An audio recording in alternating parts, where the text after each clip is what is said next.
The Little Beggar by Algernon Blackwood.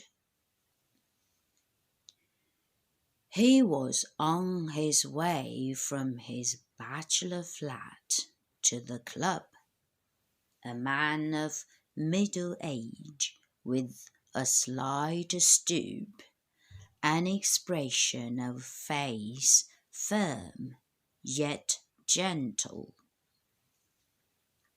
The blue eyes, with light and courage in them, and a faint hint of melancholy, or was it resignation, about the strong mouth. It was early in April, a slight drizzle of warm rain falling through the coming dusk. But spring was in the air. A bird sang rapturously on a pavement tree, and the man's heart wakened at the sound, for it was the lift of the year, and low in the western sky above the London roofs there was a band of tender colour. His way led him past one of the great terminal stations that open the gates of London seawards. The birds, the coloured clouds, and the thought of a sunny coastline worked simultaneously in his heart. These messages of spring woke music in him. The music, however, found no expression beyond a quiet sigh, so quiet that not even a child, had he carried one in his big arms, need have noticed it. His pace quickened, his figure straightened up. He lifted his eyes, and there was a new light in them. Upon the wet pavement, where the street lamps already laid their network of faint gold, he saw, perhaps a dozen yards in front of him, the figure of a little boy. The boy, for some reason, caught his attention and his interest vividly. He was dressed in Eton's, the broad white collar badly rumpled, the pointed coat hitched grotesquely sideways, while from beneath the rather grimy straw hat his thick light hair escaped at various angles. This general air of effort and distress was due to the fact that the little fellow was struggling with a bag, packed evidently to bursting point, too big and heavy for him to manage for more than 10 yards at a time. He changed it from one hand to the other, resting it in the intervals upon the ground, each effort making it rub against his leg so that The trousers were hoisted considerably above the boot. He was a pathetic figure. "I must help him," said the man. "He would never get there at this rate. He will miss his train to the sea." For his destination was obvious, since a pair of wooden spades was tied clumsily and insecurely to the straps of the bursting bag. Occasionally, too, the lad, who seemed about 10 years old, looked about him to right and left, questionably, anxiously, as though he expected someone to help, or perhaps to meet him.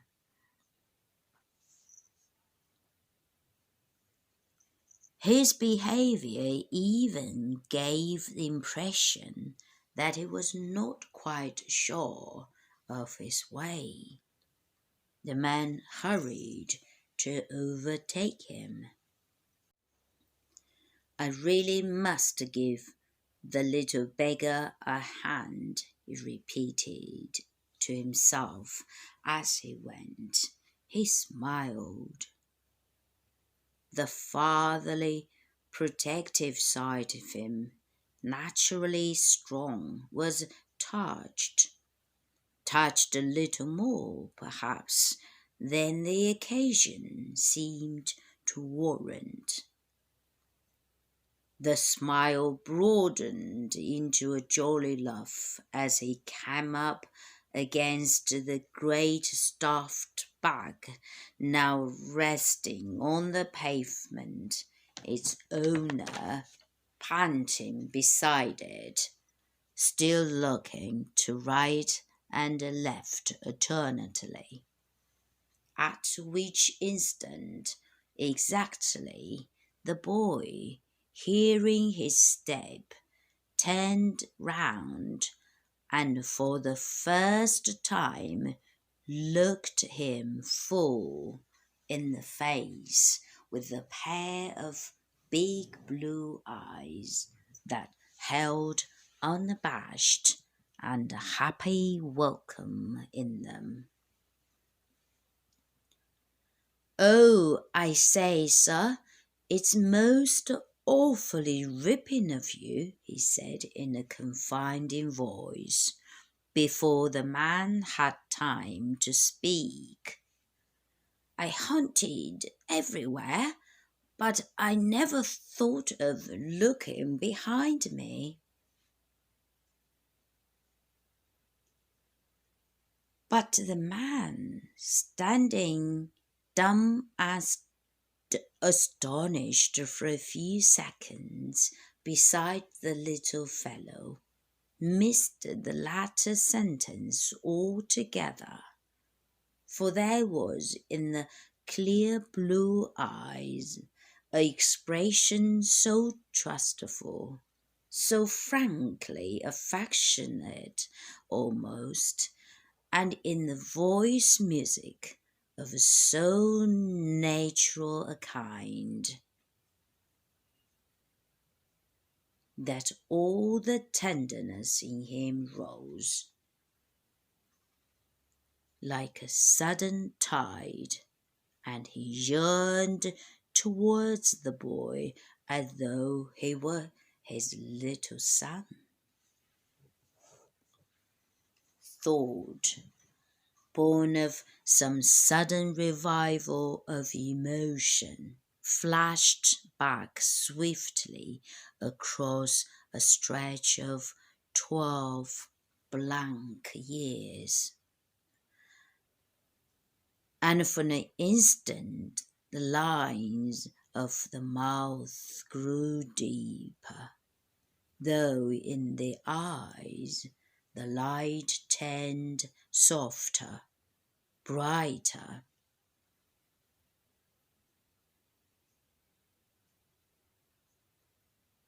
It's too big for you, my boy, he said, recovering himself with a jolly laugh.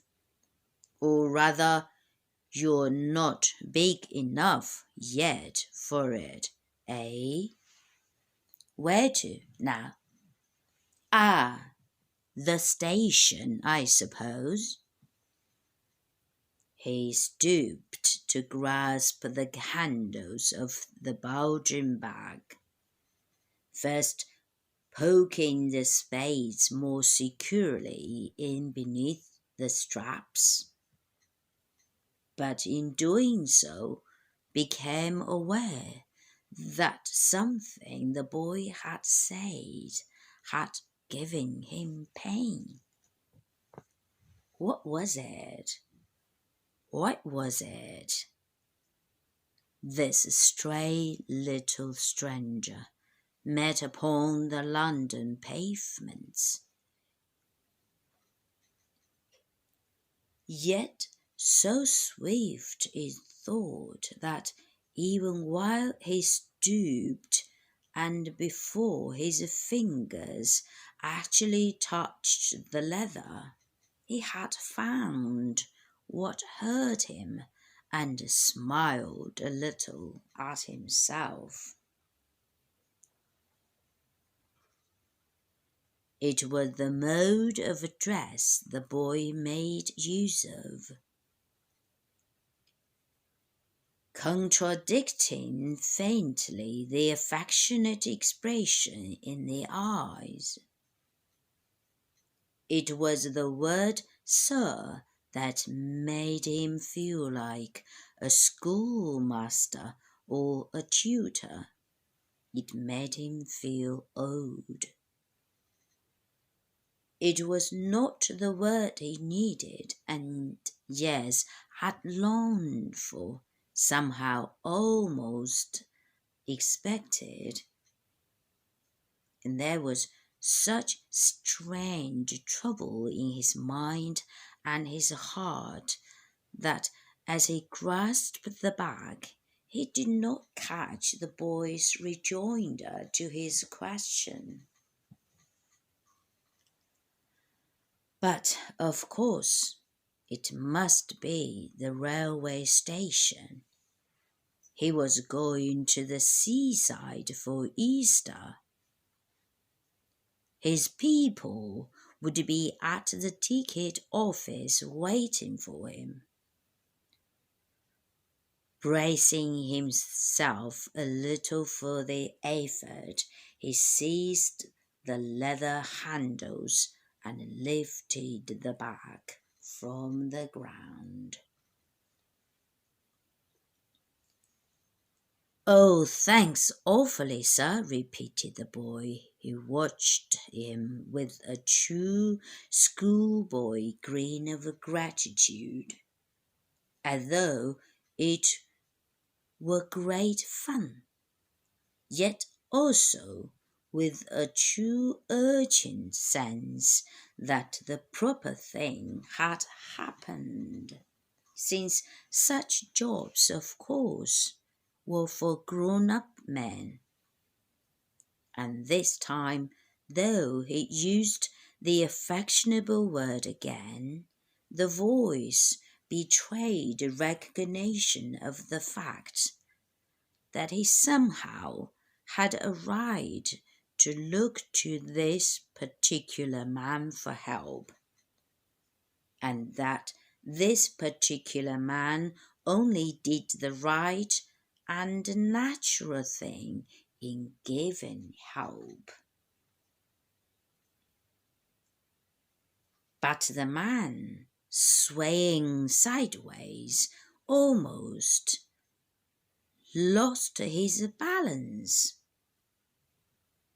He had calculated automatically the probable energy necessary to lift the weight. He had put this energy forth. He received a shock as though he had been struck, for the bag had no weight at all. It was as light as a feather. It might have been of tissue paper, a phantom bag. And the shock was mental as well as physical. His mind swayed with his body. "By Jove!" cried the boy, strutting merrily beside him, hands in his pockets. "Thanks most awfully. This is jolly."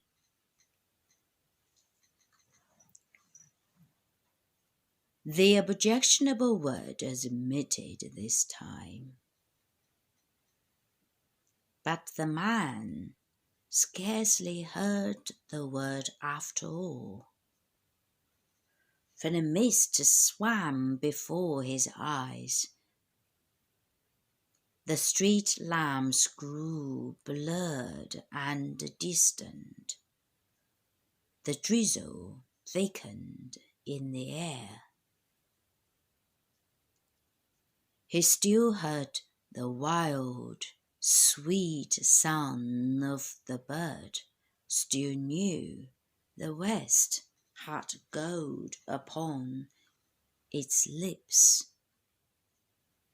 It was the rest of the world about him that grew dim.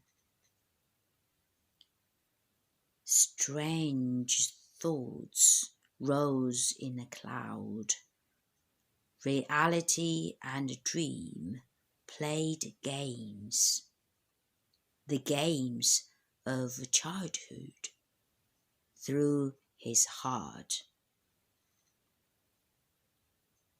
Memories, robed flamingly, tubed past his inner side, radiant, swift, and as of yesterday, closing his eyelids for a moment to the outer world. Rossetti came to him, singing too sweetly a hidden pain in perfect words across those 12 blank years. The hour that might have been, yet might not be, which man's and woman's heart conceived and bore, yet whereof time was barren. In a second's flash the entire sonnet, stillborn love, passed on this inner screen, with eyes where burning memory lights love home. Mingled with this, all in an instant of time, came practical thoughts as well. This boy, the ridiculous effort he made to carry this ridiculously light bag, the poignant tenderness, the awakened yearning. Was it a girl dressed up?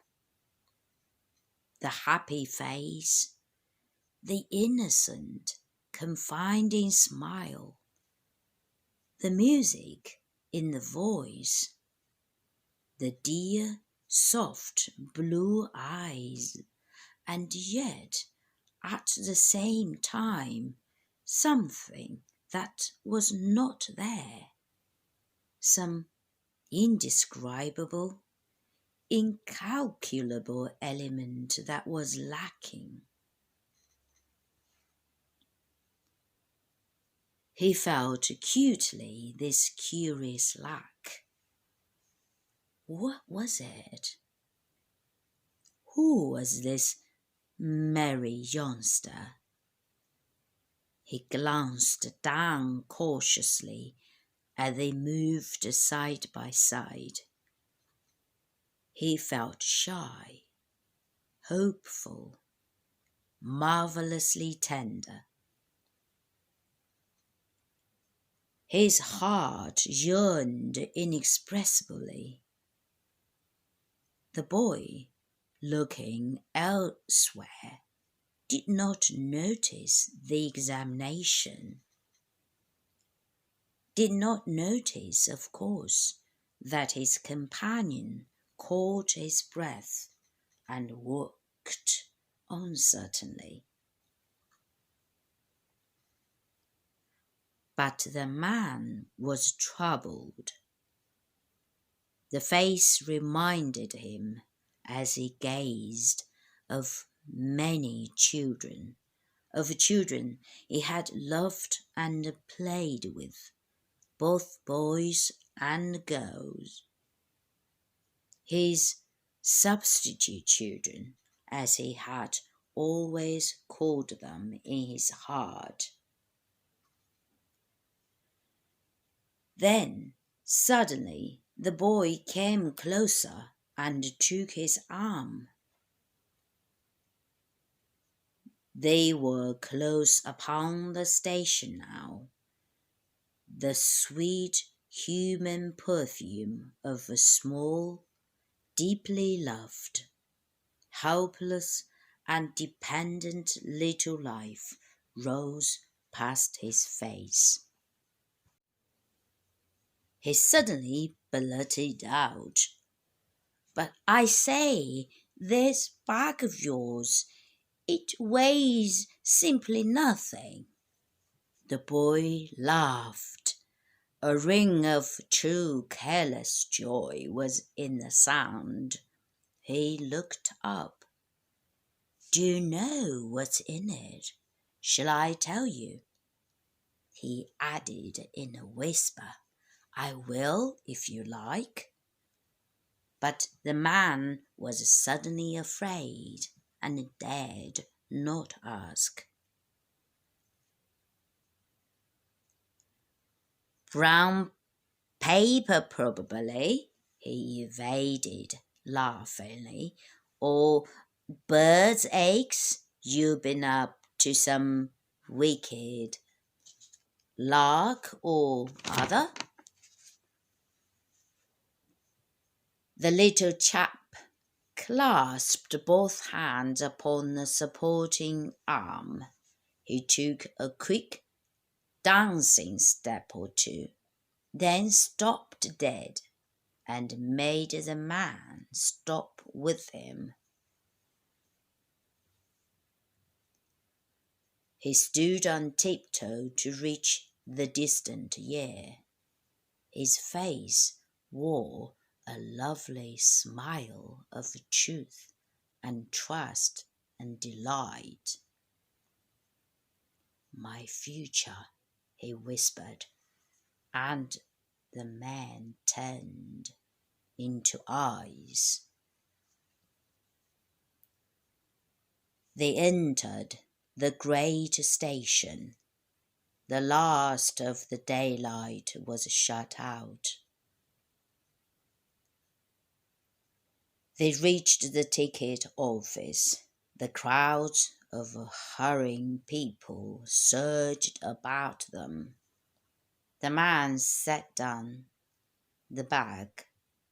For a moment or two, the boy looked quickly about him, to right and left, searching, then turned his big blue eyes upon the other with his radiant smile.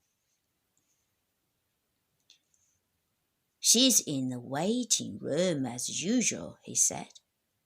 "I'll go and fetch her, though she ought to know you're here."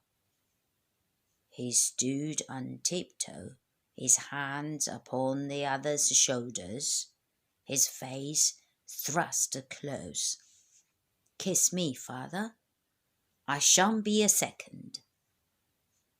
"You little beggar," said the man, in a voice he could not control. Then, opening his big arms wide, saw only an empty space before him. He turned and walked slowly back to his flat instead of to the club.